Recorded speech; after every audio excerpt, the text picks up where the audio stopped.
আসসালামু আলাইকুম, বিসমিল্লাহির রহমানির রহিম। আজ কিছু কথা বলি। প্রথম কথা হচ্ছে, প্রবাসীদের বোর্ডের কার্ডে বিএনপির পোস্টার, ফ্ল্যাগ, বিএনপির প্রতীকটা অনেক ভিতরে দিছে, আর জামাতের প্রতীকটা 1 নম্বরে দিছে। স্পষ্ট বোঝানো হচ্ছে এখানে কোনো সমস্যা নাই, মার্কা তো আছে। সেম কথাটা আমি বলতেছি বাংলাদেশের ক্ষেত্রে। আজকে যেখানে বিএনপির প্রতীক, ঠিক সেখানে জামাতের প্রতীকটা দেওক, দাড়িপাল্লা ওইখানে থাকুক। আর যেখানে দাড়িপাল্লা ওইখানে ধানের শীষ থাকুক।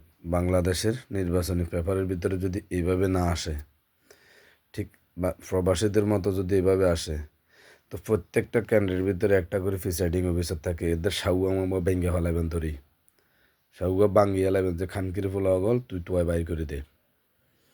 নাহলে এলোপাতারি প্রিসাইডিং অফিসার ফিটা শুরু করবেন।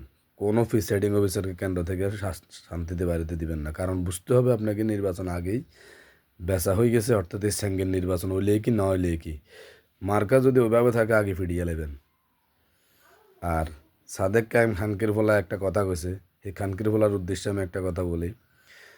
হাতে বলছে সংস্কারের হ্যাঁ না বোর্ডের মধ্যে না ভোট যদি না বোর্ডের ক্যাম্পিং যারা করবে তাদেরকে বাংলার মাটিতে থাকতে দিবে না।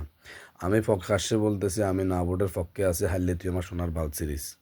আমি না বোর্ডের পক্ষে, আমি হায়ের পক্ষে নাই। তুই ফাইললে আমার বাল সিরিজ, তুই খানকির ফোলা। তবে হ্যাঁ, একটা ভোট পাবি আমার কাছ থেকে যদি নির্বাচনের পরের দিন যদি কস যে তোর মারে বাঙালিরা তাহলে চোদাবি, তাহলে আমি সেখানে হ্যাঁ ভোট দেবো। এই প্রশ্নটা তোর থাকলে আমি আছি। খানকির ফোলা সাদেক কায়ুম, তুই এইভাবে হুমকি দেস বাংলাদেশের থেকে জনগণ চলে যাব, তুই হুমকি দেস, তুই কি বাল ছিরস আমি দেখবো। খানকির ফোলা।